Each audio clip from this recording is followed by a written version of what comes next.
Do I have everybody's attention now? Yo, ici c'est Catch-Attrape, la chaîne parle catch. Aujourd'hui, review du Raw du 11 mai 2020. Le Raw post après Money in the Bank. Le Raw qui va lancer la course vers Backlash.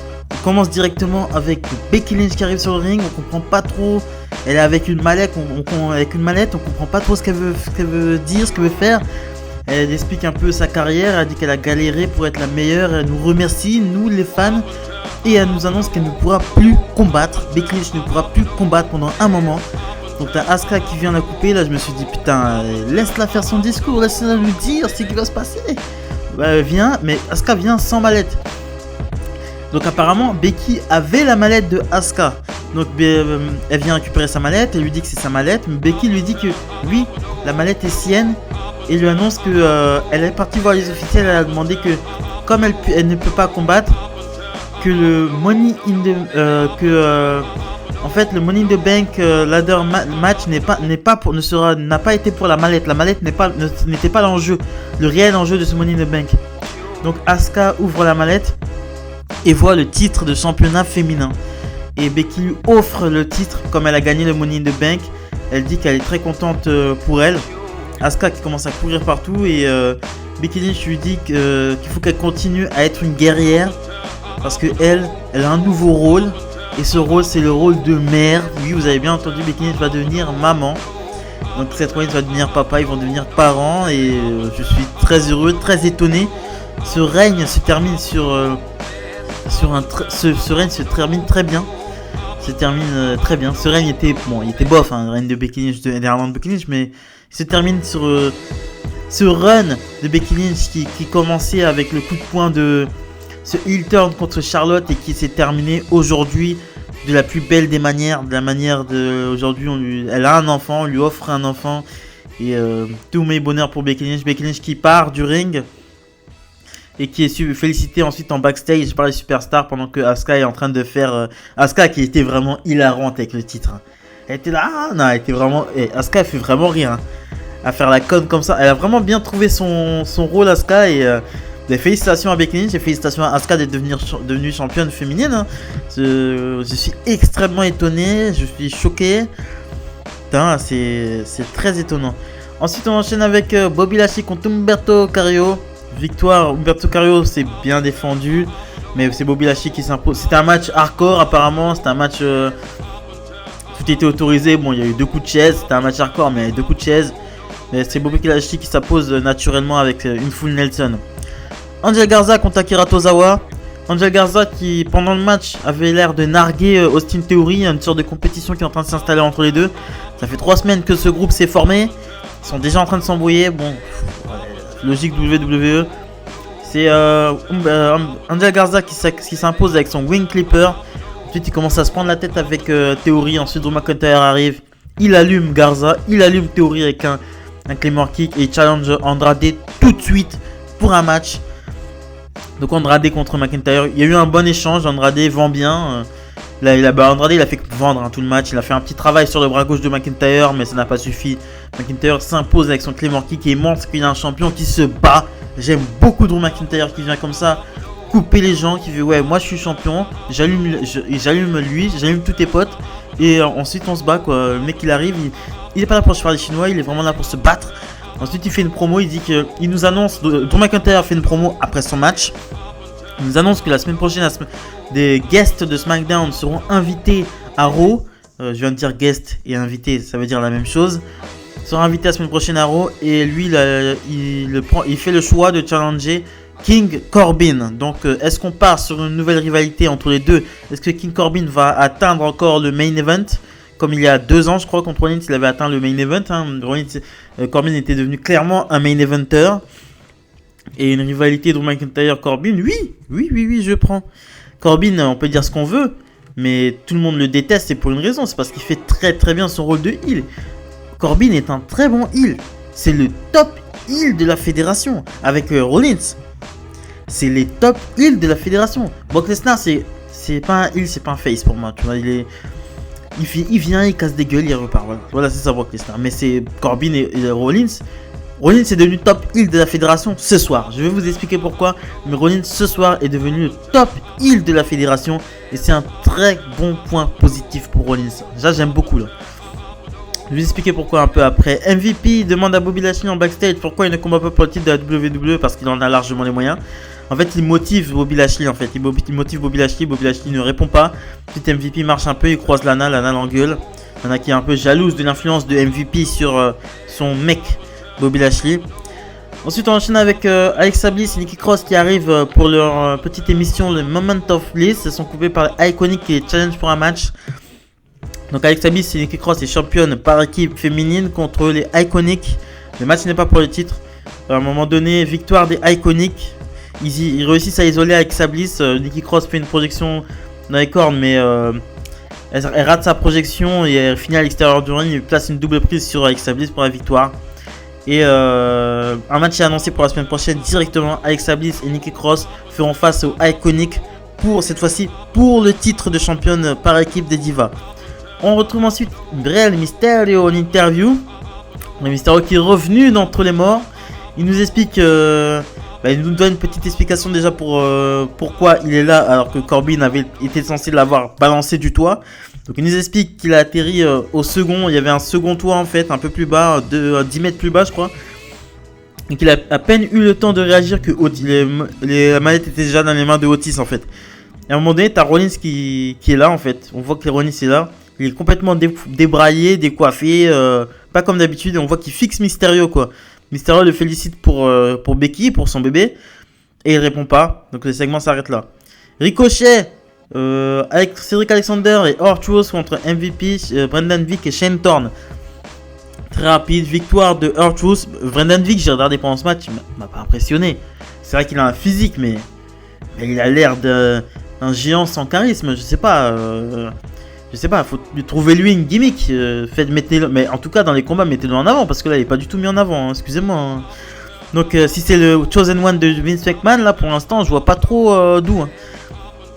Donc victoire de R-Truth sur MVP avec son lie detector détecteur de mensonges. Mais Bobby Lashley vient pour défendre MVP, fait un spear à R-Truth et ensuite ils partent MVP et R-Truth partent ensemble. Donc Ricochet et Cedric Alexander ont clairement servi de bouche-trou quoi. Et voilà. Donc MVP qui a l'air de prendre une place de plus en plus importante à Raw. C'est pas pour me déplaire hein. Mais MVP a l'air de prendre une place de beaucoup plus importante à Raw hein. Il a droit à son match 1 contre 1 à Money the Bank alors que champion par équipe. Alors que il y avait Alexa Bliss, Nikki Cross, elles auraient pu avoir un match, elles sont championnes. Non, MVP a l'air de prendre une place beaucoup plus importante à Raw et c'est pas pour me déplaire cette petite ascension de MVP là. En tant que manager, un peu qui essaie de prendre un peu de tout le monde dans son écurie comme dans les années 90, un peu. Ça c'est vraiment pas pour me déplaire. Charlie Caruso qui a une interview Jinder Mahal. Mais Jinder Mahal, c'est une promo clairement, il a fait une promo de face. Il a dit qu'il était content pour son ami Drew McIntyre et maintenant qu'il a envie de changer un peu son image et de devenir un héros. Donc on est vers un heel turn de Jinder Mahal en heel, en face. Ça va être très compliqué hein. Là par contre là je sais pas où ils vont aller. Mais ils vont nous faire une Bobby Roode en 2018 là. Jinder Mahal je pense pas qu'il soit fait pour être face hein. Après je sais pas, la WWE peut nous surprendre mais Jinder Mahal n'est pas fait pour être face. Pour moi il n'est pas fait pour être face. Caruso encore, Charlie Caruso qui fait bien son taf. Interview Shayna Baszler qui nous dit que Becky Lynch est stupide de tomber enceinte alors qu'elle est championne. Elle a balancé sa carrière par la fenêtre et elle dit que vu le nom du père, c'est pas étonnant qu'elle balance sa carrière, qu'elle devienne ça quoi. Donc Seth Rollins. Aleister Black et Rey Mysterio contre Seth Rollins et Buddy Murphy. Rollins il arrive dégoûté, il a même pas son outfit, il arrive directement torse nu, même pas coiffé au bout de sa vie. Buddy Murphy il fait le mal tout seul. Seth Rollins aucune réaction, il refuse de prendre le tag. Au moment où Rey Mysterio commence à faire un 619 à Buddy Murphy, c'est là que Rollins intervient. Il agresse Mysterio. Il agresse Mysterio, il commence à tabasser Mysterio. L'arbitre les disqualifie, donc Rey Mysterio et Aleister Black ont gagné. Aleister Black est mis hors d'état de nuire. Et ensuite, Rollins commence à s'acharner sur l'œil droit l'œil gauche, je crois, ou l'œil droit, l'œil de Mysterio. Il enlève le masque de Mysterio. Il enfonce carrément son œil dans le point de l'escalier. C'était extrêmement violent à voir. Et Mysterio s'est mis vraiment à saigner. Et l'angle se finit là. Et ensuite, Rollins repart. Et ensuite, en backstage, Rey Mysterio est sans son masque. Il est en train de se faire soigner par les officiels, les médecins. Et ensuite, t'as Rollins et Murphy qui arrivent. Et une bagarre éclate entre Aleister Black et Buddy Murphy. Et les officiels séparent. Ce segment m'a beaucoup plu. Ce pétage de câble de Seth Rollins qui sait plus où il en est. Il va avoir un gamin, il perd tous ses matchs. Rollins comme ça, qui est déboussolé, qui sait pas où on est. Et en plus, Rey Mysterio est la personne parfaite pour cette rivalité-là. J'aimerais bien cette rivalité Aleister Black, Rey Mysterio contre Buddy Murphy et Rollins. Là, ça peut le faire. Les 4 comme ça peut le faire. Vous savez, ça me fait penser à quoi là? Rey Mysterio, ça me fait penser tout de suite à la Stardust Society. Parce que moi, la Stardust Society, la plus grosse rivalité de la Stardust Society, c'était contre Mysterio. Mysterio était le plus gros adversaire de CM Punk quand il était dans la Stardust Society. C'était une rivalité permanente entre les deux. Même CM Punk en avait carrément perdu ses cheveux, il était obligé de porter un masque. Ça m'a fait énormément penser à la Stardust Society. Donc ça pourrait être un petit clin d'œil sympa. Mais en tout cas, ça reste à voir. Et je suis hypé par ce début de rivalité. Ensuite, on part un truc complètement osef. Match de basket dans les Street Profits et les Viking Raiders. Franchement, là, franchement, faut arrêter le délire, quoi. Si c'est pour booker des conneries, c'est pas la peine de booker, quoi. Parce que là, c'est pas du tout possible. Match de basket, qu'est-ce qu'on en a à foutre? Affrontez-vous dans un match. On est là pour faire du catch, pas du sport, pas du basket. Arrêtez, là. Matt Hardy MVP en 2006, ça passait. Parce que c'était drôle. C'était des segments drôles. Et puis, c'était deux personnes qu'on n'avait pas l'habitude de voir ensemble. Mais ça se faisait sur le ring. Ça se faisait à côté du ring. Ça se faisait pas dans un terrain de basket au milieu de la cambrousse, je sais pas où. Non, mais c'est pas possible. Je comprends pas du tout ce segment à la con, quoi, pour éviter de nous mettre des matchs. Et en plus, dans le segment, ça se voit qu'ils rigolent entre eux. Il n'y a même pas de hit, ils vont s'affronter. On sait très bien qu'ils vont se checker, faire des matchs de basket ensemble. Franchement, non, c'est ni fait ni à faire cet angle. Mais ça te gâche le show, c'est pas possible.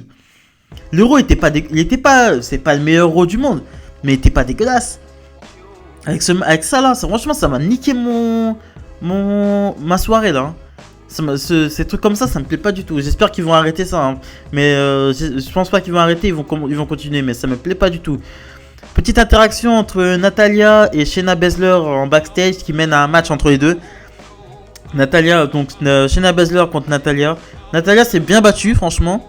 Bah, parce que, attends, Natalya et Shayna Baszler, elles ont une grosse histoire, hein.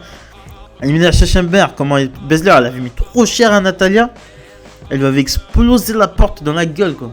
Donc Natalya s'est bien battue, mais elle s'incline avec un gros coup de genou en plein visage de Shayna Baszler qui s'impose. Donc voilà. Alexa Bliss et Nikki Cross, il a annoncé que Alexa Bliss et Nikki Cross défendront leur titre face aux Iconic la semaine prochaine. Et Corbin fera face à Drew McIntyre la semaine prochaine, donc SmackDown vs Raw. Donc il y aura plusieurs invités de SmackDown qui viendront. Bon, il y aura des affrontements entre SmackDown et Raw, quoi. Ce sera SmackDown versus Raw, quoi. Sauf que ce sera pas un jeu. Edge, ensuite, le segment qui était un peu le main event de la soirée. Edge arrive en premier, il commence sa promo. Il explique un peu que oui, c'était le match le plus dur de sa carrière, machin. Donc il est coupé par Randy Orton qui lui dit félicitations pour Mania. Le plus fort a gagné. Ensuite il repart, il revient, il dit qu'il peut pas continuer comme ça. Il est pas hypocrite, il va lui dire ses cas de vérité. Il dit qu'il a gagné, le plus fort a gagné à Mania, mais pas le meilleur catcheur. Il dit qu'il n'a pas besoin il n'a pas eu besoin de 9 ans pour se remettre de ses blessures, lui. Et il dit qu'il n'a pas ce qu'il faut pour l'affronter sur le ring. Donc il challenge Edge dans un bon match de catch 1 contre 1. Et ensuite Edge le regarde, mais Edge il a un regard un peu triste, un peu vide, un peu, je sais pas, on dirait qu'il a perdu sa vitalité. Il Charlie Caruso qui est entre les deux, qui demande à Edge sa réponse, mais le segment se finit comme ça. Edge et Orton, une puissance terrible. Rien que leur présence, rien que leur physique, ça éclipse tout le roster. Il y a eux, il y a Edge et Orton, il y a les autres. Clairement, il y a Edge et Orton, il y a les autres. Une puissance, ils ont même pas besoin de parler limite. Cet angle-là, ils auraient pu le faire sans parler. Ils auraient pu juste se regarder dans les yeux, mais la puissance des deux. Quelle puissance, le charisme des deux qui font que c'est pas la peine, quoi. C'est pas la peine, c'est des stars. On voit la différence entre des stars et des catcheurs locaux, quoi. Les catcheurs, voilà. C'est pas méchant, mais Edge et Randy Orton sont un cran au-dessus. Ils sont même au-dessus des titres. Clairement, ils sont au-dessus des titres. Eux, ils ont même pas besoin de titres. Hein. C'est pas la peine. Voilà quoi. Donc, news WWE. Alberto Del Rio accusé d'agression sexuelle. La victime n'est autre que sa propre femme qu'il a accusé d'être infidèle. Donc, il a commencé à la frapper. Il a commencé à lui porter.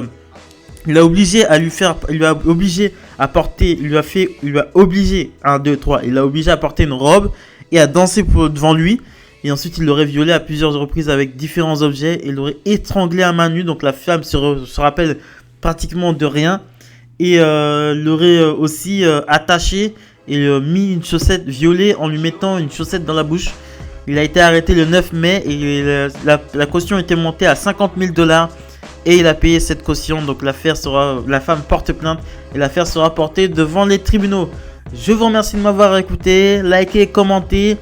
Je sors la vidéo de Raw en premier. Je sortirai la vidéo de Money in the Bank après. Likez, commentez, très important pour le développement de la chaîne. Salut les amis!